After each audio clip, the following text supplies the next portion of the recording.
You are listening to the Lawyer Stories podcast with host Benny Gold.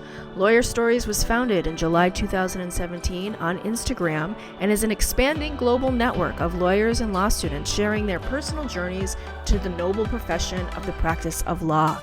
Join us on this podcast as we dig deeper into these stories and hear from lawyers and law students from around the world in all areas of the legal profession. Here at Lawyer Stories, we believe that every lawyer has a story. What's yours?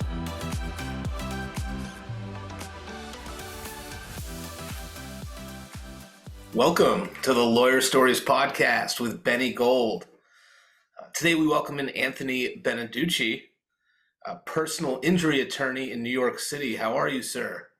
Doing really well. Thank you so much, Benny. It's a pleasure to be here with you. Yeah, for sure, Anthony. I appreciate all your support with Lawyer Stories. I know we've gone back and forth, a bunch of times, and I appreciate you following along and your support and you sharing your story with us today.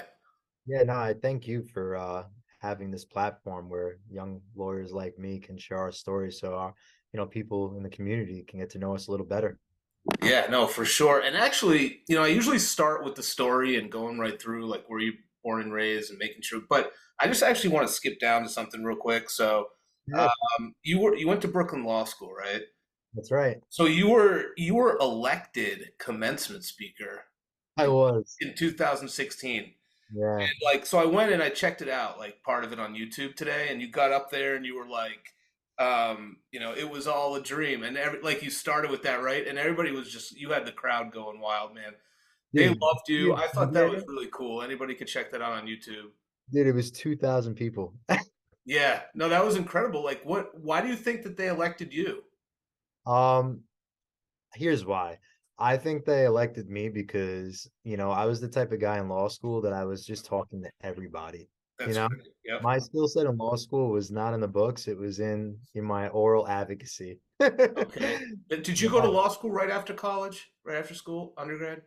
Yeah, no. So actually I took time off in between. I did some construction. I That's worked right. on Okay, we're gonna go there. I don't want to start yet because we're gonna go there, but I didn't have the timeline quite down. But I do believe that having time off, obviously hindsight's 2020, but having that time off like really helps you build those skills. And a lot of people you can't see that when you're just a new undergrad, somebody who just graduated undergrad. You just can't see how important and effective you could be as a law student if you take some time off before. But and I took a year off, but it just probably wasn't enough. I don't regret anything, but um, so I guess you started talking about construction. So tell us like how you went from union laborer to attorney. Yeah, I mean, listen, man, I broke a finger on my first job and then I broke a toe. And I just knew it wasn't for me. I Yeah, it wasn't for actually you. almost lost my life as part of a scaffolding job that I was on. It was Oh, wild. jeez. I'm at the Park Avenue Armory, standing on one of those fire escapes, and I didn't realize that where my foot was placed, steps were starting to go down. So I'm Yep. getting past a 20-foot beam, like three guys ahead on top of me at each level. And then all of a sudden the stairs starts going down and this is me falling over. And so I just let the thing go and my boss is going crazy.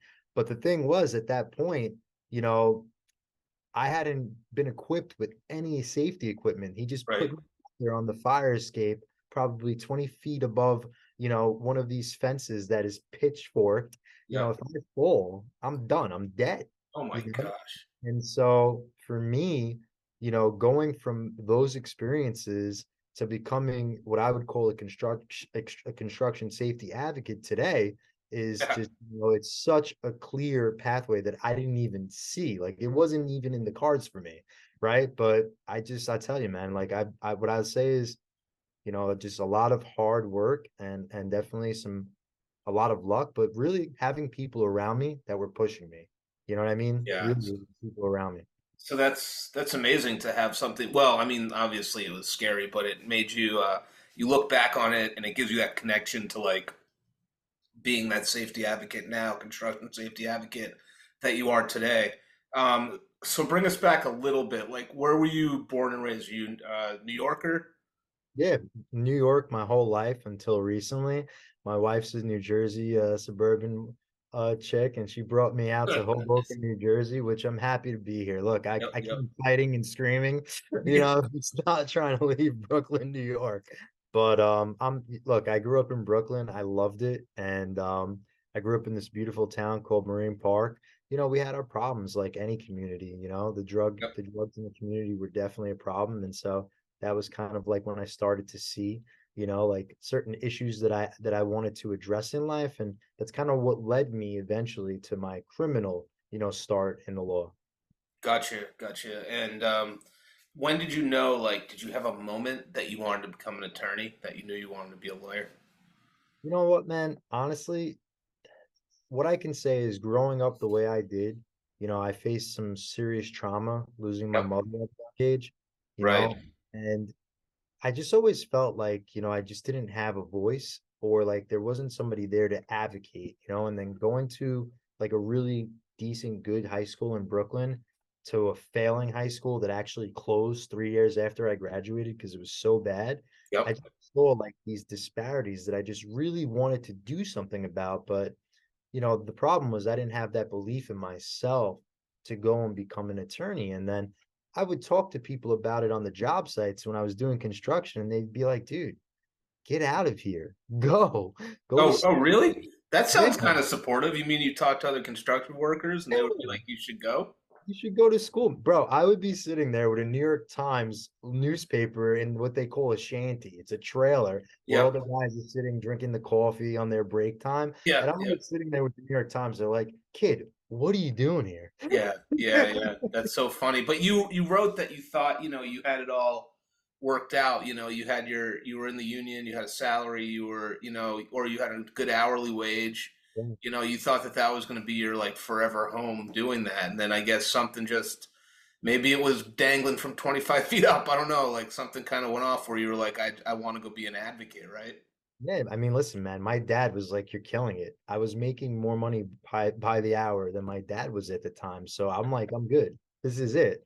So, But, I broke a finger, a toe, and almost, I had a lot of close calls. And I said, you know, honestly, I said I need to do this. But in reality, it was a guy on the job site that I was working with. He really influenced me. that's The good. power of his words, like his belief in me, and like telling me about these different books that I should read, and it just completely changed my life. I'd love to talk about those too. No kidding. Yeah. So who was this guy? Did he feel like he missed the bus going to law school, or what was his deal? So he was actually like in his 40s, Yep. construction worker, a laborer like me. And he was just very driven and always like looking to try new things, but school wasn't his thing. Okay. Yep. He was, like, trading stocks. But he was Gotcha. and like, if you have a dream, you should go for it. For And sure. So yeah. I'm surprised. Like after the injuries you sustained, you didn't go into like workers' comp. Like you probably learned a lot about that too, right? Like injuries Yeah, on and that's the kind of job. like, yeah, that's the interesting thing is that, so in New York, we have like special laws that protect construction workers. Yep.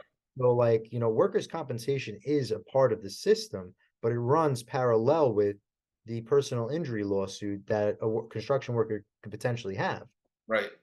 So when you're a construction worker, and this is something like I was in New York a few times this summer. So like when I was walking and I see a construction site, I would wonder to myself, wow, like what is like the bidding process like to get one of these jobs in New York Oh, City? yeah. But is it? But were you as like a state worker, or were you part of a different construction crew that had to bid out these certain jobs? This is very on a very weird tangent, but I'm just kind of curious about Yeah, so I learned about this much later because as that. a Okay. worker, you don't know about any of the business stuff. No, no, You don't right. want to teach the guys that they're paying on the bottom of the barrel how to do that.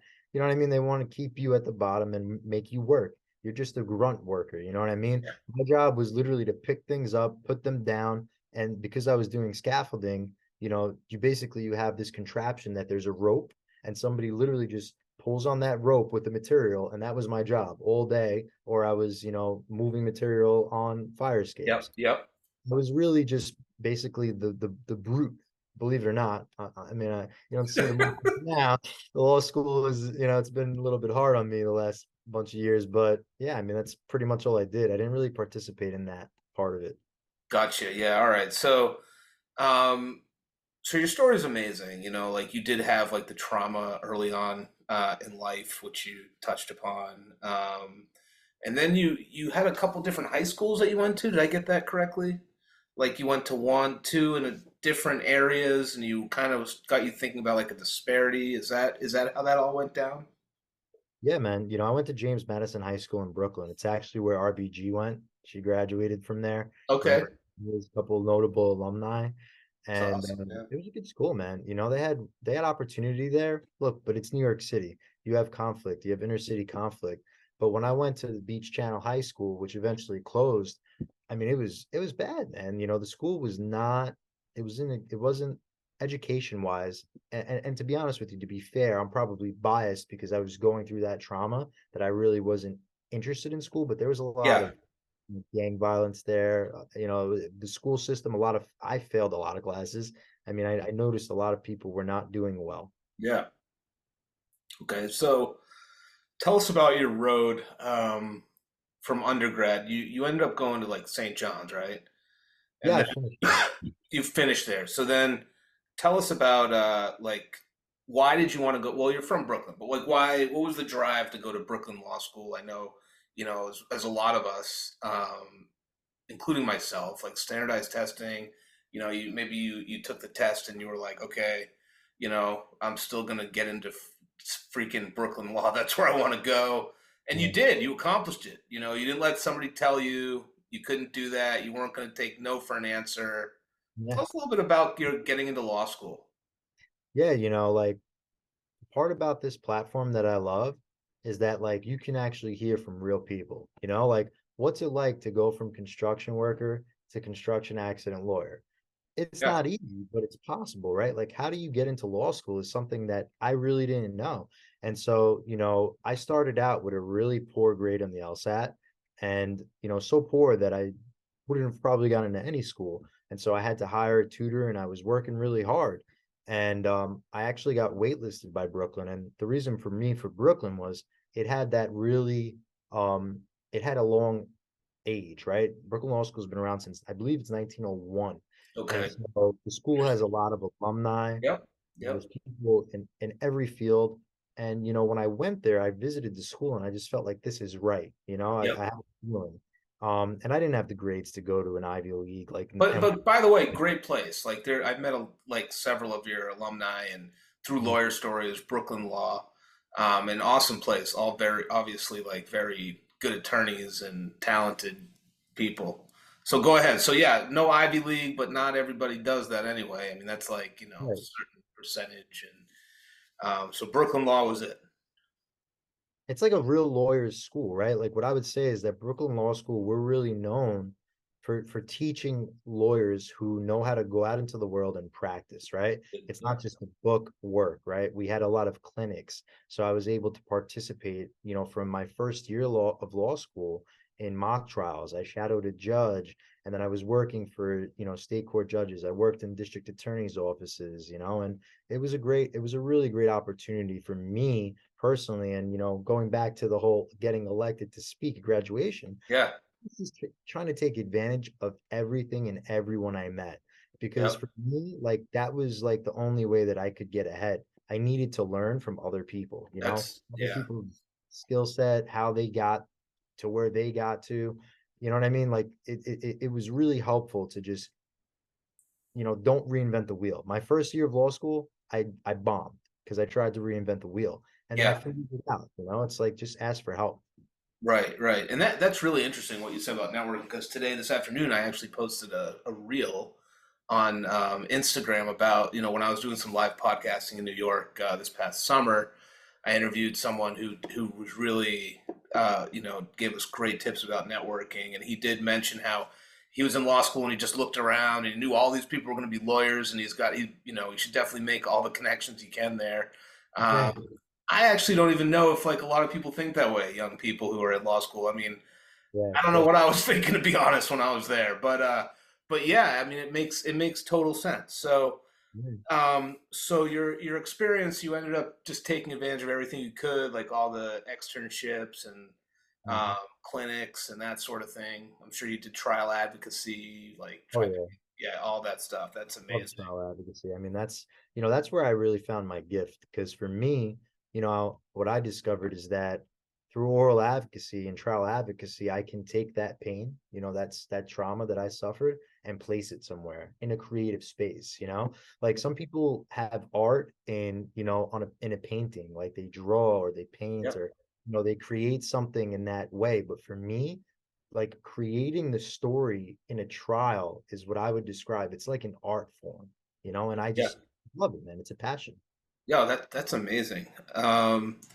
So do you have any advice? What advice would you have for somebody who's like struggling maybe on like a standardized test, like practicing, or they still want to be a lawyer, like maybe they're not getting the best advice or the best encouragement. Like what encouragement could you give to somebody who wants to pursue their dreams? You know what? I can just say this. Somebody told me this years ago. You have to read, and you have to read and just keep reading. And when I say read, like not just anything, like somebody told me to read the New York Times opinion section, which is why, going back to the story earlier, I'm reading the New York Times in the shanties because Yeah, I wasn't, look, man, I went to, a good high school to a bad high school. So high school is a fundamental time to learn how to read sure. and write, you know? And so I was just trying, a friend of mine was like, dude, just start reading this stuff.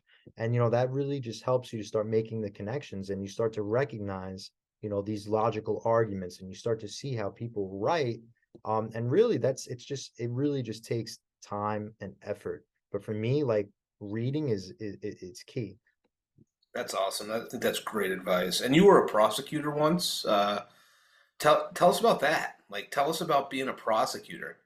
Yeah, I mean, I was a Bronx County and here in New York, Yep. violent felony prosecutor.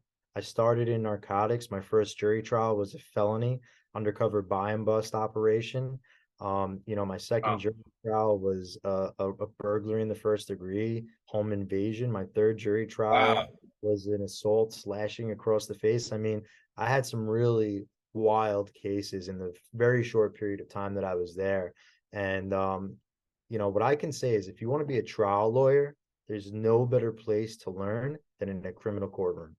That's awesome. That's great advice. I couldn't agree with you more. So, excuse me. What advice do you have for someone who wants to be a personal injury attorney? Yeah, I mean, so for me, right, like the transition was simple. As a prosecutor, you have to build a case and you're representing people, right? Victims, or you're Yep. representing the people, right? And so to become a personal injury attorney, you got to really want to help people, right? And you have to believe in the system, right? We don't have a system where it's an eye for an eye damages, right? You punch me and I lose an eye, then I'm going to come and take your eye. No, we have Right. a Right. system for money damages. And for me, I'm on the plaintiff side, right? As you know, we represent people on the plaintiff side. But then there's the other side that represents basically insurance companies. And so if you want to be a personal injury attorney, there's no better way than to do exactly what you talked about, Benny. Work at a law firm in between law school and college. And I'll tell you what, the guys that were working as paralegals before they went to law school, those are the people that I saw in the top percentages of my class. And they all went Really? on to go to like larger law firms and get some really solid jobs and excellent lawyering skills because they had a lot of the practical mindset that you need to have when becoming an attorney. Okay. So, did you have a mentor? And if so, who was it? Do you think, just talk to me about mentors. Like, did you have one and do you think they're important? Yeah, I mean, mentors are critical, is what I would say. And personally, like in terms of having a mentor, I would say that first guy on the job site, my fellow laborer, I Really? Okay. call him my first mentor because for me, what a mentor is somebody who helps you to believe in yourself to pursue a goal, right? And also kind of points you in that direction. So in the beginning, for me, it was just like building the fundamentals of belief. So that was him. And Mhm. then when I got to law school, for me, it became the dean. So I got to meeting him just by networking, walking up to him, go up to people, introduce yourself. They want to talk to you. Yeah. Yeah. And That's some true. people are much more introverted than myself. I served tables, so I kind of got over the, fear of introducing Say myself. that again. You did what? Serve tables in Okay. the city, Yep. right? So when you're serving tables, you just approach Oh everybody and yeah.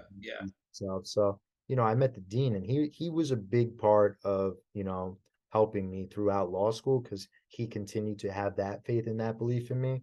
And just like upper level classmen who were like, dude, you got to try this, do that. You have this, voice, and I think that you'd be really good at it. And then like they were guiding me. I didn't want to Wow. become a prosecutor. That was the last thing I saw myself doing. Like, dude, Right. I grew up Right. I grew up, like I told you, like I was in the streets, man. Like not really in the streets, but Well, you went through some very difficult, yeah. very very difficult times. So do you still keep in touch with your fellow laborer? Actually, you know what? I do. Not as much as I like to, but we definitely do still communicate. He's not working as much in construction anymore. But yeah, I mean, it's a joy, because for me, this guy's in his 50s now. And I told him, one of the first things I did when I can afford it is I took him to a fancy restaurant, a fancy steakhouse here in the city. Nice. I just told him, listen, I want to thank you, Yep. because, Nice. all those years ago when you told me, get out of here, like, and you gave me that belief and you told me read these books, dude, you changed my life. So you talked about the book. What books were you talking about? I think you wanted to mention them, right? Oh yeah, for sure. So the Alchemist, Oh awesome book. yeah, yeah, I read that long time, while I ago. But mean, like it's just an interesting story. Like it teaches you how, sometimes, you just see these things in the world and you follow them, those signs, right? that's And awesome. So he told you to read that? yeah, he told me to That's read the tremendous. And you were like in your 20s or so, like that. very young I 20s. think that's like probably I'm much older now, but I think that's probably like when I read it too. Like that's such a great book. If somebody like tells you like right at that sweet spot in your life at like Yeah, 23 to read that book, that's yeah, that I could see why you wanted to buy him a big steak. All right, so what was the what yeah, was the other book? yeah, Tell yeah. us the other Yeah, so two others. It was How to Win Friends and Influence People, book. which Okay. is how I learned how to network. I mean, that book is like 1930s, Really? communications, and that Dale Carnegie, phenomenal book. Real so it And still applies. I don't really know about it. It sounds really kind of cool though. oh yeah, for sure. I mean, like simple principles like smile, right? Like, and if you Okay. look at the studies now, when you smile, number one, it makes you feel better, but number two, it's going to make the person you're speaking to feel Let better, me right? tell you, nobody smiles anymore because they're all sitting there looking at their phone the whole time, right? Yeah, no, for real. So, I mean, I'm over here talking to my wife before this. She is on her phone. all No, right, don't throw her under the yeah, bus. She's gonna no, listen to this. Come she was on. looking, she was looking for backgrounds, actually. This virtual backgrounds, thanks to her. So I appreciate it. Well, right, she did a good job on the background. You take that back. All right, so I'd like to actually know more about that book by Dale Carnegie because I think it's interesting that a 1931 book, can really like still be like Yeah, I applicable mean, today. so like what Yeah. I would say is pick it up. Number one, read it. Number two, it's like it's funny. So the story goes is that Andrew Carnegie commissioned him to write this book about how to win friends and influence people. Because if you really know about Andrew Carnegie, I actually read his autobiography a while ago. He wasn't very smart when it came to Carnegie Steel. He was very smart when it came to people. He was a people person and he was an influencer. And Okay. so he He was like an old school influencer, right? Like not like Oh, yeah, not like the TikTok and social yeah. media, but like, dude, that's a part of it though, right? So this is a Yeah. different way Yep. of influencing, right? But that's what he was, and so like he wanted people, and like John Rockefeller, these people were people, right? These business Right. icons, they were just excellent at developing relationships with people and being resourceful with those relationships. That's awesome. Okay. I like that. I can't guarantee I'm gonna read the book, but I'd like to, maybe if there's cliff notes or something. No, I'll look it up, see what A lot it's of the stories throughout it. It's good. yeah, it sounds what are you reading now? I mean, so they told you your advice earlier in our episode was like keep reading, keep reading, keep it. Now, I'm not Yeah. putting you Yeah. on the spot about like, the last book you read or anything, but in terms of Yeah. like periodicals or like news sources or like do you still try to keep up with something in particular? Well, what I can say is that as an attorney, all you do is read. I'm sure you know that. Yes. Yeah. Oh But yeah. personally, for me, I'm always reading books on how to improve my trial skills. And one Okay. book that I've been reading, I have it right here. It's called, you can't see it because of the virtual background, but it's called The Body Keeps the Score by Bessel van der Kolk, MD. And so Okay. this book is about the brain, mind, and body and the healing of trauma. And it actually goes into, excruciating detail about, how trauma affects not just our mind, but the body, right? And how deeply rooted it is inside of us. And for a personal injury attorney, somebody like me, right? If you're representing a guy who's all of a sudden he's walking along the, on the job site, he's going about his business, he's just wants to go to work, make his money, and go home to his family. Next thing he knows, this humongous steel object falls on his shoulder and forever changes the, trajectory of his life. He's suffering trauma, right? Oh yeah, Physically, but yeah, also mentally, because now the guy can't go to work to take care of his family, right? And so really being able to understand it at a nuanced level is what I would say is, it's important because it allows you to advocate a little bit differently than someone else, interesting. right? So I'm always trying to learn more about, these types of issues that I'm dealing with. And as far Gotcha. as news goes, I stay away from it. Yeah, I don't There's blame you. too Honestly, much like negative news out there. come home and put on the local news, which I don't watch. I mean, we have little kids, so I end up watching like some other fun stuff that kind of calms me down. But Yeah, um, sure. it's all negative. It's all like the bad stories. You know what I mean? Like it's kind of you got to keep up what's going on, but it's really just sad. Anyway, so Sure. Anthony, so you were on the Puerto Rican Bar Association. Is that Yeah, so correct? I'm still a member of the board. You're still a member of the board. So for 10 years, like you were, I think you started in like 2013 and you've been there 10 years. So So, tell me so like tell us about the work that you do on the board and like why that's important to you. Yeah, so to be clear, I received the scholarship in 2015. And so like I only participated as a student. And Okay. then while I was in the DA's office, I was just a member, but I got onto the board when I came into private practice because when you're a prosecutor, you're a public official, you're limited. You can't really do much political activity.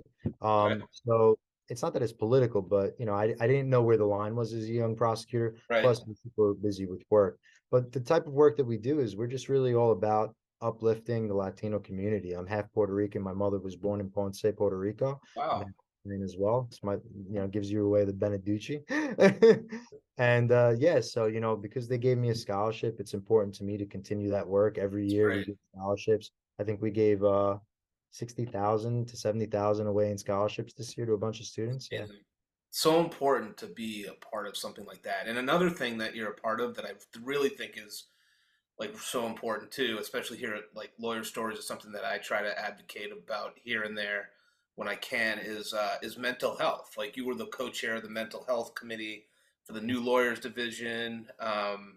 Treating mental health and is something that I think is so important. So do Yeah, I you mean, have any commentary on that?